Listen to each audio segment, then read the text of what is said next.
She had everything people said they wanted. A glass mansion on the hill with windows that caught the morning light, cars that gleamed like mirrors, and a name whispered in circles of money and power. To anyone looking in, she was untouchable, a woman who had conquered the world and wrapped it in silk. But behind the tall gates and locked doors, her silence was louder than any applause.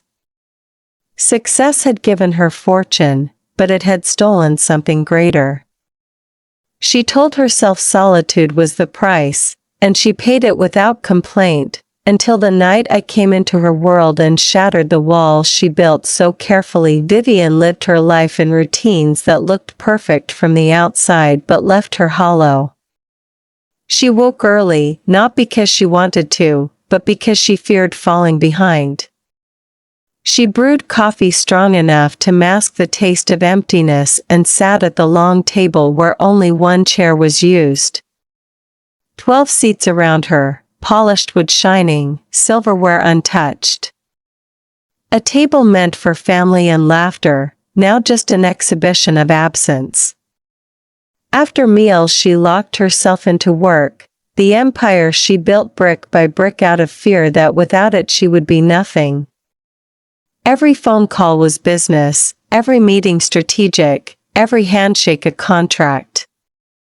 And when the day ended, when the lights dimmed and her staff left, she faced the echo of her own footsteps and wondered how she had come to confuse loneliness with strength. She had tried love once, years ago, but it ended with betrayal that carved scars deeper than she admitted. After that, she convinced herself that vulnerability was weakness, and that love was a luxury meant for the foolish. So she chose to live behind glass, watching the world but never joining it. On weekends she poured wine into crystal glasses, pretending she enjoyed the quiet, pretending the silence was peaceful. She told herself she had outgrown childish dreams of closeness, that people only wanted her money or her influence. She repeated it so often that it almost felt like truth, but the cracks were there. Sometimes she stood at the window at midnight, looking at the city below, wondering what it would feel like to laugh with someone until her stomach hurt, to wake up with a warm body breathing beside her, to let someone see her not as the billionaire Vivian, but as just a woman who could get scared, tired, or lonely. Those thoughts came like shadows, and she chased them away with more work, another project, another deal. Success became her armor, and isolation became her prison. It was a strange contradiction. Strangers admired her, envied her, even feared her, yet no one really knew her. Not the way she wanted to be known. At galas she wore diamonds and red lips, smiling politely while her eyes wandered to couples holding hands, whispering secrets in each other's ears. She felt like a ghost in those rooms, untouchable but unseen. Back home she stripped away the gowns and jewels and stood before the mirror, staring at the woman who had chosen fortune over love, wondering if she made the right trade. Her house was filled with beauty but no warmth. A library lined with books she hadn't touched in years. A piano sitting silent, keys gathering dust because she had no one to play for. Rooms decorated with art but empty of memories. She had learned to silence her heart with logic. She told herself love fades, money lasts. That people leave, but fortune stays. She believed it enough to build her life around it, yet deep down she knew it was a lie. There were nights when her dreams betrayed her, when she dreamed of soft touches and gentle voices, of laughter echoing in rooms that now only held her sighs. She would wake with tears on her pillow and hate herself for it, reminding herself she didn't need anyone. Needing meant depending, and depending meant pain. So she hardened again, swallowed her longing, and walked through her days with the mask of control. Yet masks grow heavy. Behind her cold exterior, a storm of questions brewed. Was she truly powerful, or just afraid? Was her solitude a choice, or a punishment she sentenced herself to out of fear of being hurt again? She never spoke these doubts out loud, not even to herself.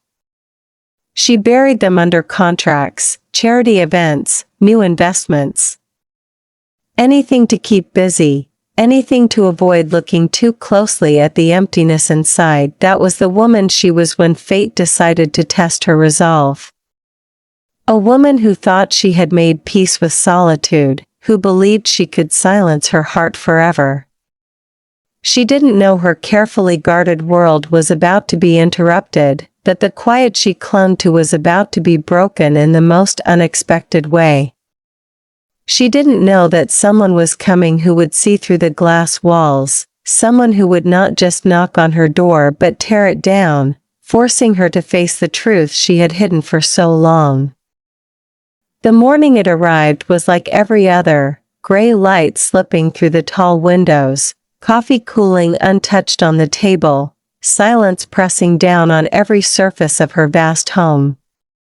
Vivian sat at her desk, eyes on the endless columns of numbers glowing on her laptop screen, when the sound of the doorbell cut through the stillness. She almost ignored it. No one visited her unannounced. Deliveries went through staff, meetings were scheduled weeks in advance, and strangers rarely found their way to her gates. But something inside her stirred, and she rose, more out of irritation than curiosity, and opened the door. On the marble steps lay a small envelope, cream-colored, its edges soft as if it had traveled far. No name, no stamp, just her address written in careful, familiar handwriting that sent a shiver down her spine. She froze.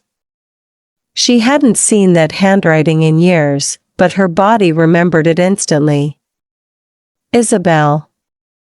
The name whispered in her mind like a ghost she thought she had buried.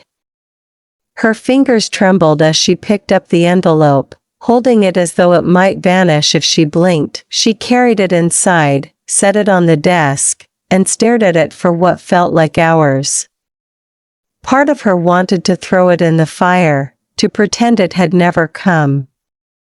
Another part of her, the part she tried so hard to silence, burned with curiosity. Finally, unable to resist, she tore it open. Inside was a single folded sheet of paper. The words were simple, but they carried weight heavier than gold. Asterisk, I don't know if you'll even read this, but I've missed you. I thought I should try one last time. If you want to see me, I'll be in town for the next week. Isabel. Vivian read it once. Then again. And again, until the letters blurred before her eyes. She sat back, pressing the paper to her chest as memories crashed over her, late nights filled with laughter, soft whispers under the stars, the warmth of Isabel's hand in hers. She had tried for years to erase those moments, convincing herself they belonged to a weaker version of her, a woman who hadn't yet understood the dangers of love. But the truth was different. She had never erased them, she had only buried them under layers of ambition and fear. Her first instinct was panic. Her pulse raced, her breath came sharp. She told herself she couldn't reply, that it was too dangerous, too messy. She imagined the questions, the judgments, the unraveling of the tidy, controlled life she had built. Yet another voice whispered, softer but insistent, asterisk, you've wanted this.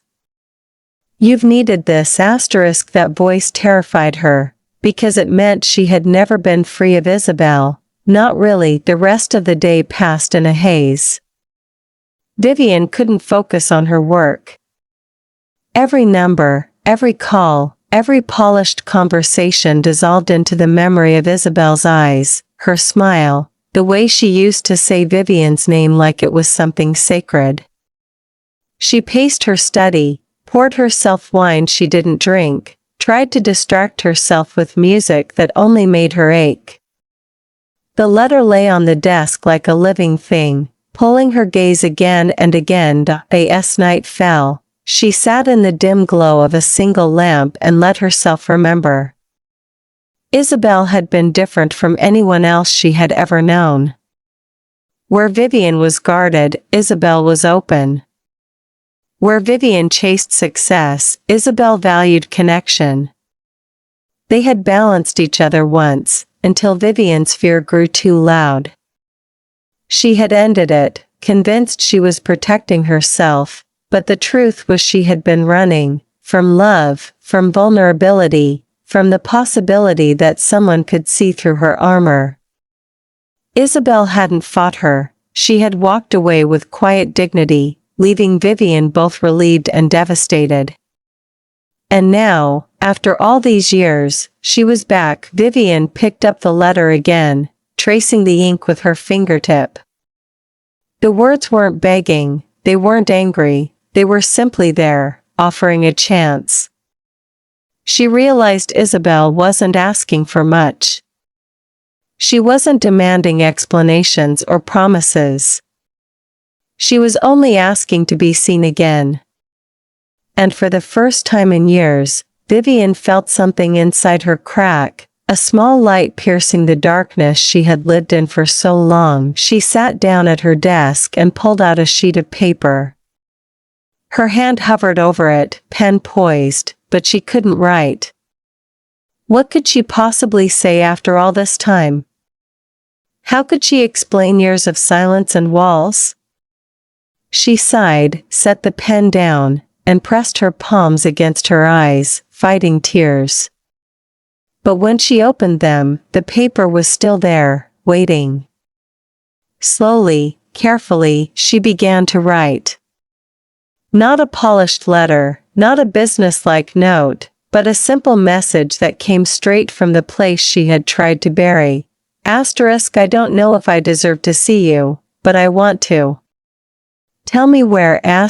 When she finished, she stared at the words, her chest tight with fear. Sending this meant stepping into a world she had avoided for too long. It meant facing the pain she had caused and the love she had denied herself. For a long time, she just sat there, torn between safety and longing. Then, with trembling hands, she folded the letter, sealed it, and placed it on the counter for her driver to deliver in the morning. That night she couldn't sleep. She lay in bed staring at the ceiling, the silence louder than ever. For the first time in years, her solitude didn't feel like strength. It felt like a weight pressing on her chest, suffocating her. And beneath it all, she felt a strange mix of dread and anticipation. Isabel was back in her life, even if only for a moment, and nothing would ever be the same again. The cafe was small, tucked on the corner of a quiet street, the kind of place Vivian would never have entered if not for the weight of the letters she had sent. She arrived early, as always, her nerves masked by her usual precision. She chose a table near the window, ordered tea she had no intention of drinking, and sat with her hands clasped tightly in her lap. The glass reflected her face, polished and calm, but underneath her skin her heart hammered against her ribs. She wondered if Isabel would even show up. She wondered if she even wanted her to. The uncertainty felt like standing at the edge of a cliff. The bell above the door chimed softly, and when Vivian lifted her eyes, time folded in on itself. Isabel walked in as though no years had passed at all. Her hair was shorter now, cut just above her shoulders, but the same warmth radiated from her presence. She carried herself with a confidence that wasn't loud but steady, the kind of confidence Vivian had always admired. Their eyes met across the room, and Vivian felt the breath catch in her throat. Isabel smiled, small, hesitant, but real, and in that instant all of Vivian's carefully rehearsed words vanished. Isabel slid into the seat across from her, setting down her bag. "Hi," she said softly, her voice like a familiar melody Vivian thought she had forgotten. Vivian swallowed hard. "Hi." That was all she could manage. For a moment they just looked at each other, the silence filled with everything unspoken. Memories pressed between them, the good, the painful, the years lost. Vivian wanted to apologize, to explain, but her throat tightened. Isabel broke the silence first, her tone gentle but edged with something deeper. "I wasn't sure you'd write back." Vivian's hands tightened around her teacup. "I wasn't sure I would either." The honesty surprised even her. Isabel nodded slowly, her eyes searching Vivian's face. "You look the same, but different. Stronger, maybe. Harder." Vivian forced a smile. "Life does that." "Or fear," Isabel said quietly, and the words landed like stones. Vivian's defenses flared, but she couldn't deny the truth. She had built her life on fear, fear of loss, fear of pain, fear of letting anyone close enough to break her. "I hurt you," Vivian whispered, the admission cutting through her like glass. "I know I did." Isabel's eyes softened, though her voice held no false comfort. "Yes, you did. You shut me out without a word. One day we were, us, and the next you were gone. Do you know how long I waited, hoping you'd come back?" Vivian looked down, ashamed. "I thought I was protecting myself. Maybe even protecting you." "Protecting me?" Isabel shook her head. "From what?" "From love?" Her words were sharp but not cruel, only raw. Vivian had no answer. She had thought walking away was strength, but now, sitting across from Isabel, she saw it for what it was, cowardice. The silence stretched, heavy but not unbearable. Vivian finally forced herself to meet Isabel's gaze. "Why did you write? After all this time?" Isabel's smile was faint, tinged with sadness. "Because I never stopped wondering about you. I tried to move on, and I did in some ways. But there was always a piece missing. I thought maybe we could talk. Even if it's just once. I needed to know if the woman I loved was still in there somewhere." Vivian's chest tightened. She wanted to reach across the table, to take Isabel's hand, but fear kept her frozen. "Instead," she said, "she's still here. She never really left." The words hung between them, trembling with meaning. Isabel's eyes glistened, but she didn't look away. "Then let me see her. Not the mask, not the empire, not the woman the world praises. Just you." Vivian exhaled, the sound shaky. She had spent years hiding behind walls so high even she couldn't see over them. To lower them now felt impossible, but Isabel's steady gaze made her believe, for the first time in years, that maybe she could. Their conversation lingered over small details after that, the places Isabel had traveled, the work she was doing, little glimpses into the life she had lived without Vivian. Vivian listened more than she spoke, absorbing the rhythm of Isabel's voice, the warmth in her laugh. Every word pulled her back to a time when life had felt fuller, richer, when solitude hadn't been her only companion. When it was time to leave, neither woman moved right away. Isabel finally stood, her chair scraping softly against the floor. "I'll be around for a few more days," she said gently. If you want to see me again, you know where to find me. Vivian nodded, her throat tight, words locked away. She watched Isabel walk out the door, the bell chiming once more, leaving her alone at the table with a cup of tea gone cold. Yet for the first time in years, the silence didn't feel like her enemy. It felt like the pause before something new, fragile, and terrifyingly alive. Vivian could not remember the last time she had felt nervous about inviting someone into her home. Her estate had always been a fortress, an immaculate monument to her independence. People came and went for business dinners or charity events, but no one was ever allowed past the polished surfaces into the private corners where her guard might slip. Yet when Isabel agreed to visit, Vivian found herself pacing the marble floors like a young woman waiting for her first date. She checked every room twice, not because they were messy, her staff ensured perfection, but because she worried the emptiness of the place would expose her truth. A house this large, this silent, would make her loneliness too obvious. When Isabel arrived, she carried with her the same warmth she always had, a presence that seemed to fill spaces even before she spoke. Vivian opened the door herself, something she never did, and for a moment neither of them said anything. They just looked at each other, an awkward mixture of familiarity and strangeness binding them together. Then Isabel smiled, and the tension broke. "It's beautiful," she whispered as she stepped inside, her eyes roaming over the grand staircase, the chandeliers, the art-lined walls. Vivian wanted to say thank you, but the words stuck. Instead, she followed Isabel's gaze, suddenly seeing her home through another's eyes.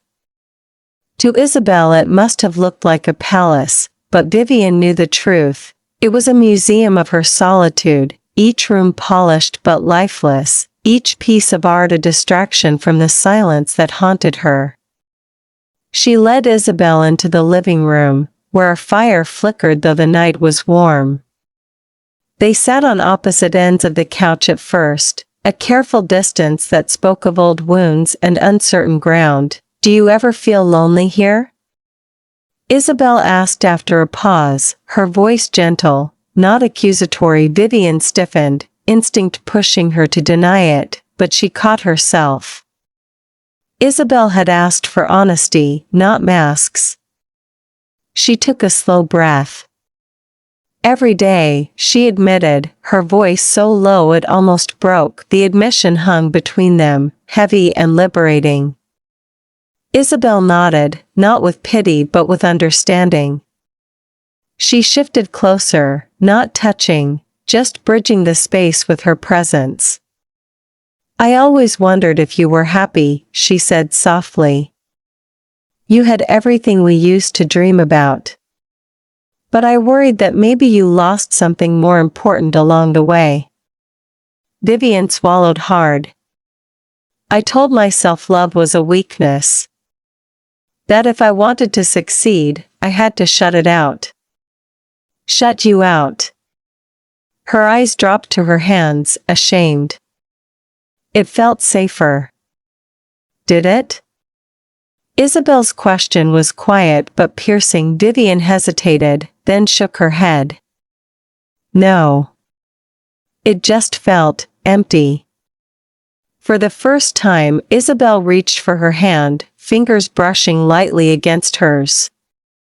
The touch was simple, but it sent a shiver through Vivian's chest, breaking through years of numbness.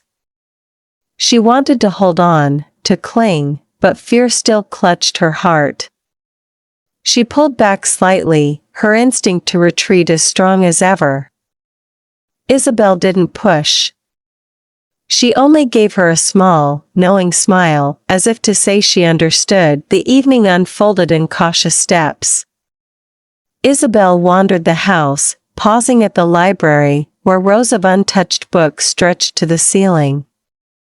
She pulled one down at random, flipping through the pages.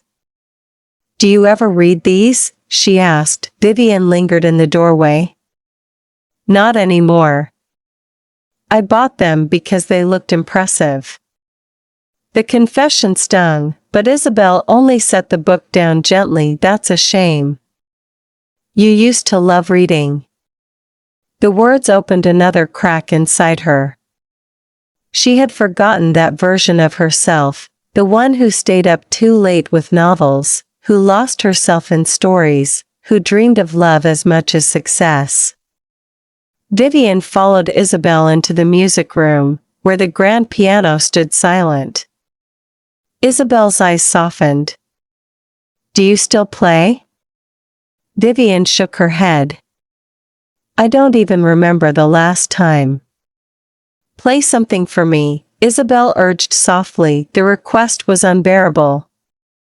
To sit at that piano would mean exposing a part of herself she had buried.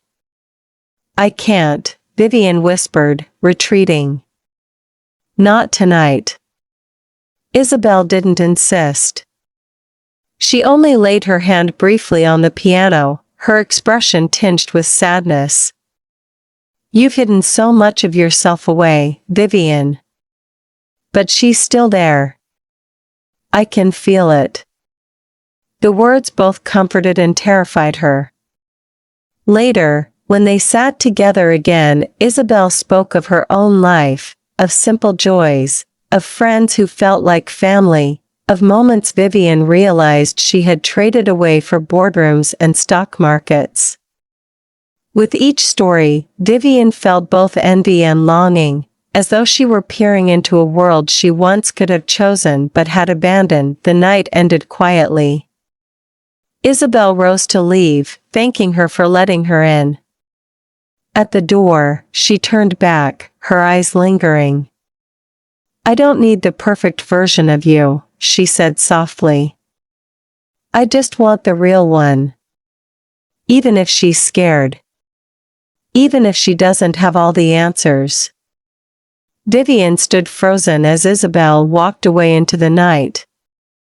She wanted to call her back, to admit how much she needed her, but the words caught in her throat. Instead, she closed the door slowly, leaning against it with her eyes shut. For the first time in years, the house felt unbearably large, the silence unbearable too. And for the first time, she realized that solitude was no longer her shield. It was the thing tearing her apart. The morning after Isabel's visit, Vivian walked through her house like a stranger. Every room felt different, as though Isabel had left invisible fingerprints on the walls and furniture.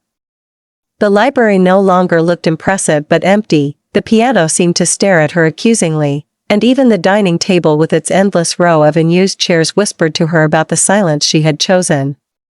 She tried to bury herself in work as usual, burying her heart under meetings and phone calls, but her concentration fractured. Every spreadsheet blurred into Isabel's face, every decision echoed with her words, *I don't need the perfect version of you. I just want the real one. It was a truth Vivian couldn't escape. No matter how hard she tried to retreat back into her routines, the fear, however, came just as strongly as the longing. She replayed Isabel's touch, the warmth of her hand on the couch, the softness of her smile, and instead of joy, a panic spread through her chest.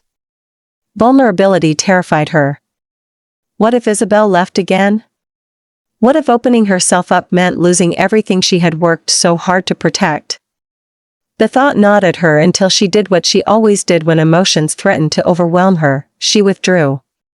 For days she avoided Isabel's messages. Short replies, polite excuses, then finally no reply at all. She convinced herself it was better this way, better to cut it off before it grew into something she couldn't control. Isabel, patient but not blind, eventually stopped trying. The silence between them grew thicker than the walls of Vivian's house. At first Vivian told herself relief would come, that this distance would restore the calm order of her life. But the opposite happened. Nights stretched unbearably long.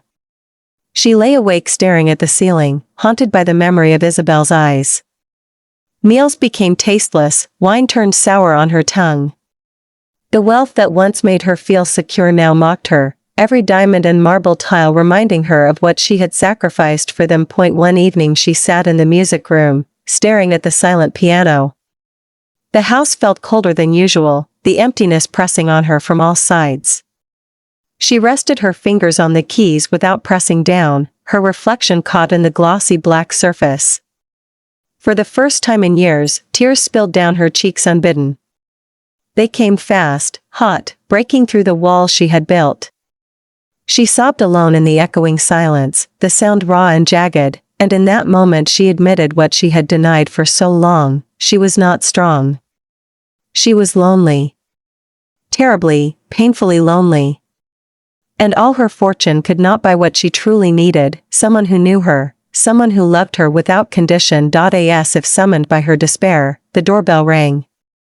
At first she thought she had imagined it, a trick of her exhausted mind. But it rang again, clear and insistent.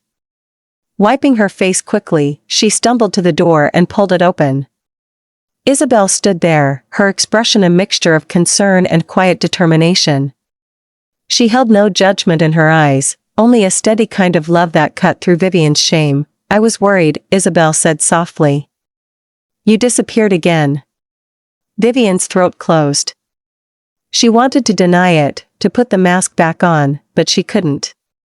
The tears returned, spilling down her face as she whispered, "I don't know how to do this. I don't know how to let anyone in." Isabel stepped closer, not asking permission, and gently wiped the tears with her thumb. "Then let me show you. But you have to stop running from me." The dam inside Vivian broke completely.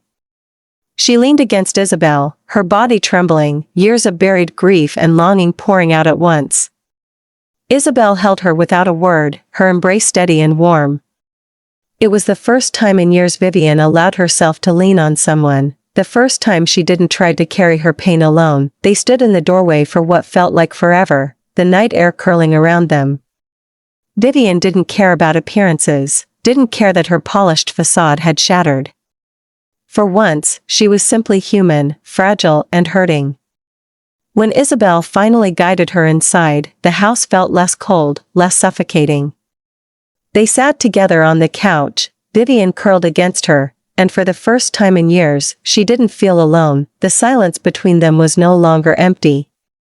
It was full of unspoken forgiveness, of tentative hope, of a love that had survived the years even when Vivian had tried to bury it. She realized then that solitude had not been her shield but her prison, and Isabel was the only one who had ever held the key.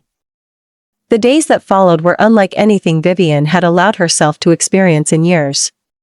For so long, her mornings had been built on silence and sterile routine, but now they were interrupted by the sound of Isabel's laughter echoing down hallways that had never known such warmth. Isabel didn't stay every night, not yet, but when she did, Vivian would wake to the quiet rhythm of her breathing beside her and feel something she hadn't in years: safety. It was disorienting at first, to share space, to share time, to share herself. She found herself watching Isabel make coffee in her kitchen, humming absent-mindedly, moving through the house as if she belonged there. Vivian had filled the space with luxury and polish, but Isabel filled it with life. It was not simple, though. Love never was. With Isabel's presence came a mirror Vivian could no longer avoid. For years she had locked her emotions away, believing her armor made her untouchable, but Isabel asked questions that pierced through every layer. Why do you always keep the curtains closed? When was the last time you played your piano? What are you so afraid of losing? Each question left Vivian exposed, unsettled, and yet strangely lighter. Sometimes she answered honestly, her words shaking with the weight of truth. Other times she deflected, her old defenses snapping back into place. Isabel never pushed too hard, but she never retreated either. She simply stayed, reminding Vivian with her presence that she was not alone in the battle. The most terrifying part was learning how to lean. Vivian had never allowed herself to depend on anyone, not even in the smallest ways. Yet one evening, while she worked late at her desk, Isabel slipped into the room carrying a tray with tea and biscuits. "You've been at this for hours," she said softly. Eat something. Vivian wanted to argue, to insist she was fine, but instead she found herself setting down her pen and reaching for the cup. The act felt insignificant and monumental all at once. To accept care without resistance, to let herself be seen in her exhaustion, it made her throat tighten with an unfamiliar mix of gratitude and fear, but old habits do not disappear without a fight. One night, Vivian woke from a nightmare, her chest tight, her heart racing. Isabel stirred beside her, reaching out instinctively, but Vivian recoiled, turning away, ashamed of her weakness. "I'm fine," she muttered into the darkness. Isabel's voice was steady but firm. "You don't have to be fine with me." The words cut deep. They terrified her because they offered the very thing she had convinced herself she didn't need, unconditional love. There were moments of jealousy too, not from Isabel but from Vivian herself. She envied Isabel's openness, her ability to laugh easily, to trust others, to live without the constant fear of being broken. Vivian had spent so many years wrapping herself in steel that she barely recognized the softness in Isabel as strength. Yet slowly, painfully, she began to learn. Each shared meal, each quiet walk through the garden, each evening spent sitting side by side on the couch chipped away at the walls she had built. One evening, Isabel coaxed her into the music room again. The piano stood waiting, silent as ever. Isabel sat beside her on the bench, their shoulders touching. "Play something," she whispered. Vivian shook her head, her hands trembling. "I haven't in years. I'll make a fool of myself." Isabel smiled gently. "Then make a fool of yourself. With me." The simplicity of the words undid her. Slowly, she lifted her hands and pressed a key. The note rang out, tentative, fragile, but real.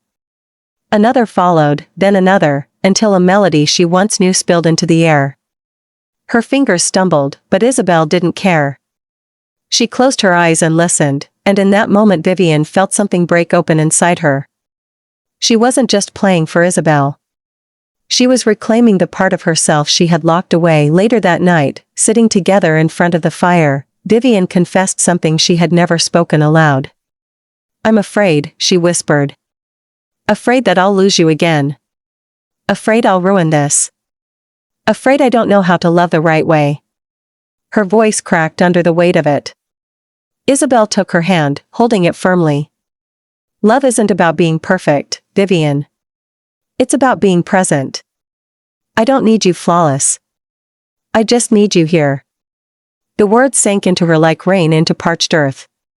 For years, Vivian had believed her worth was measured in success, in perfection, in never showing weakness. But Isabel reminded her that her value wasn't in the empire she built but in the heart she had tried so desperately to bury. That night, for the first time, Vivian allowed herself to rest against Isabel without fear, to close her eyes and let someone else carry the weight for a while. It was not the end of her struggle. Fear still lingered in the corners of her mind, doubt still whispered when she was alone. But now, when those shadows came, she no longer faced them in silence. Isabel was there, steady, patient, unwavering.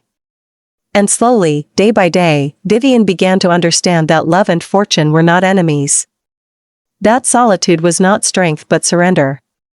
And that letting Isabel in was not weakness, but the greatest act of courage she had ever dared. The shift in Vivian's life became impossible to hide. For years her colleagues and acquaintances had known her as the woman who arrived at every event alone, sharp as a blade and untouchable. Now there were whispers, small at first, then louder. She smiled more often, they said. She seemed distracted in meetings, softer in her tone. At a gala one evening, she caught sight of Isabel across the room, laughing with someone near the buffet, and a warmth spread through her so fiercely she had to excuse herself for air. People noticed. And in her world, where power was currency and appearances meant everything, noticing led to questions. The first blow came subtly, over lunch with a board member who leaned forward, voice lowered, as if he were doing her a favor.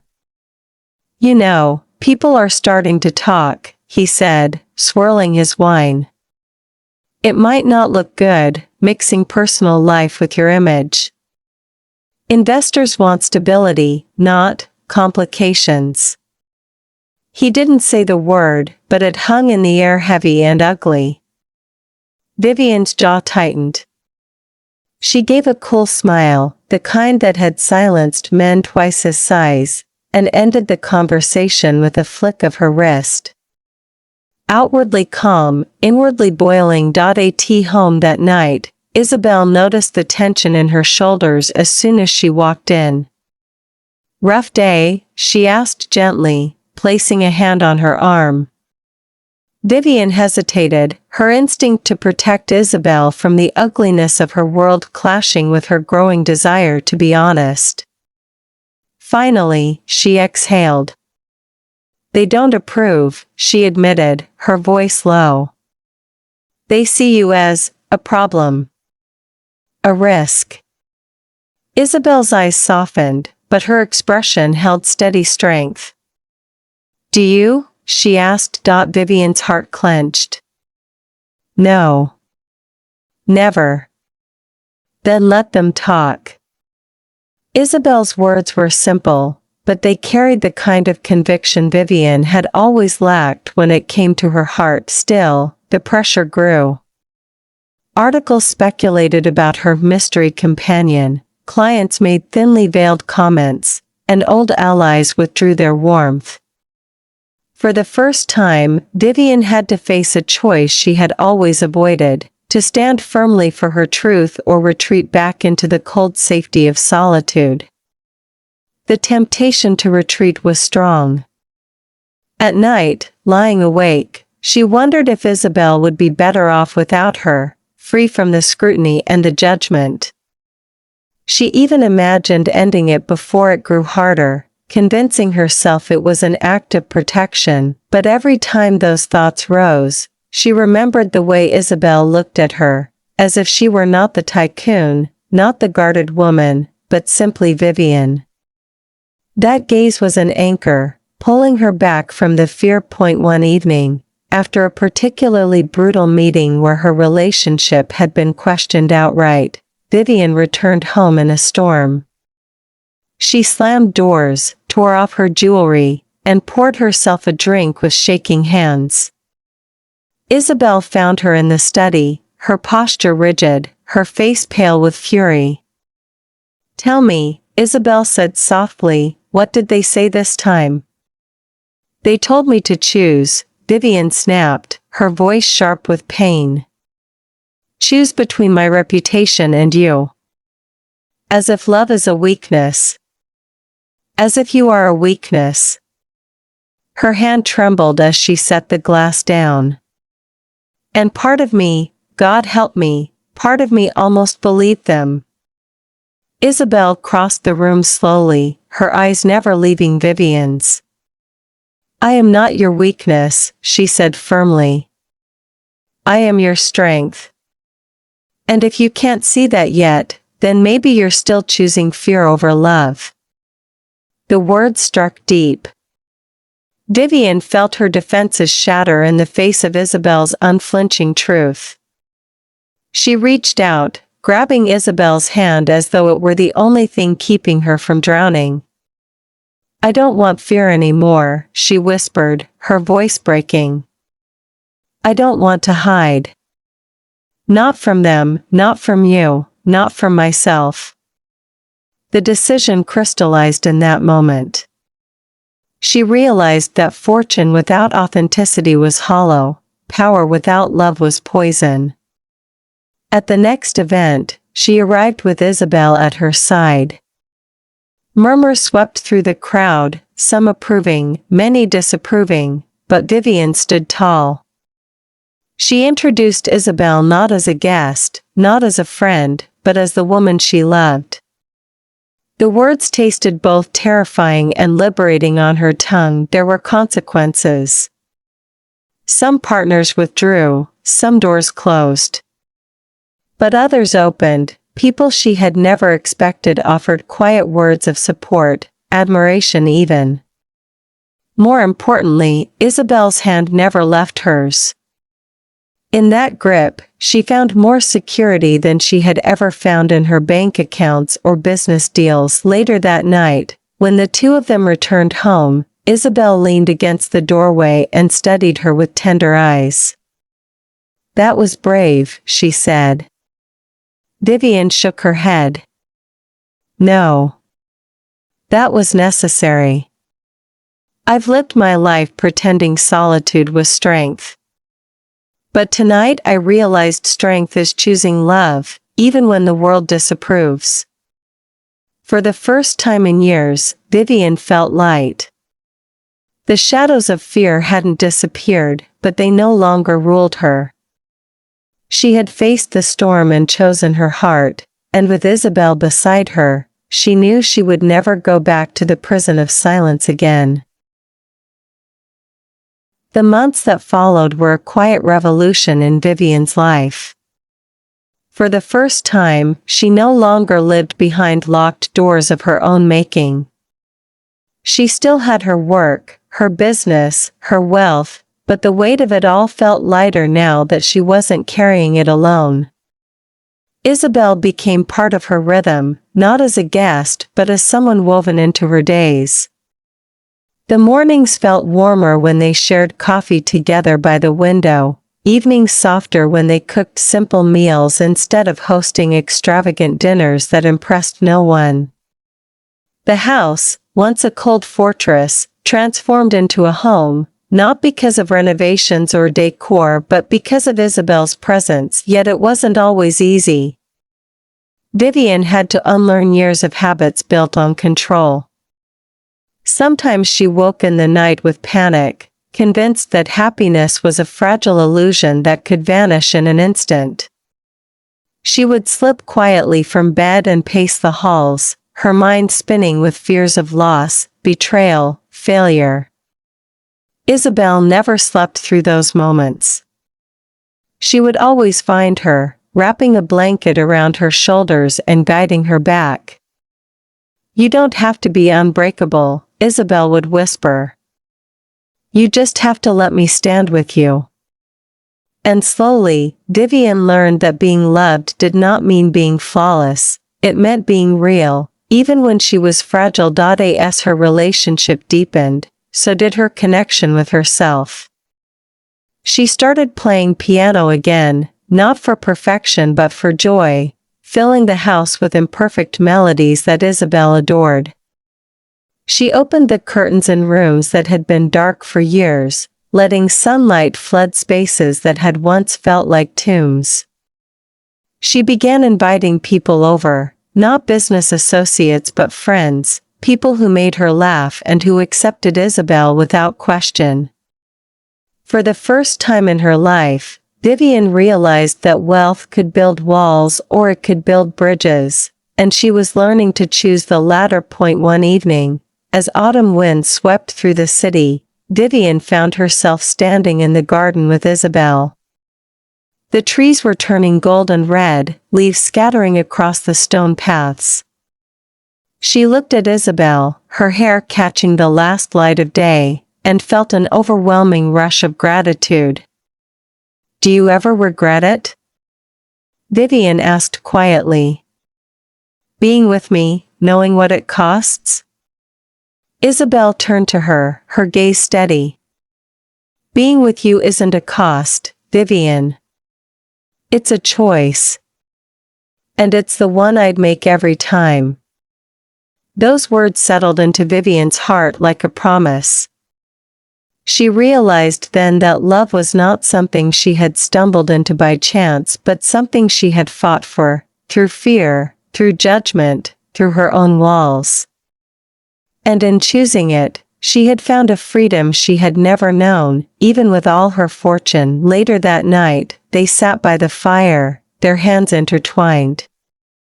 The room was quiet, but it no longer echoed with emptiness. Vivian looked at Isabel and thought of the life she once lived, a life where solitude was her shield and silence her companion. She thought of the nights she had stared at the piano keys, too afraid to press them, too afraid to hear her own heart. And then she looked at the woman beside her, the one who had knocked down the door she thought was impenetrable, and she understood something simple and profound. She had spent years believing solitude was the price of her fortune, but in truth, it had only been the cost of her fear. Now, sitting with Isabel, her fortune meant something new. It was not a wall to hide behind but a foundation on which to build a life worth living. A life where laughter filled the halls, where music returned to the rooms, where love was not hidden but celebrated. Vivian leaned closer, pressing her forehead to Isabel's. "I used to think love would take something from me," she whispered. "But it's given me everything I never knew I was missing." Isabel smiled, her voice tender and certain. "That's because love doesn't make us less, Vivian. It makes us whole." In that moment, Vivian realized her story had finally shifted. She was no longer the woman who had locked herself in a gilded cage of solitude. She was no longer ruled by fear or by the judgment of others. She was simply a woman in love, flawed and human, but free at last. And with Isabel beside her, she knew she would never return to the silence again.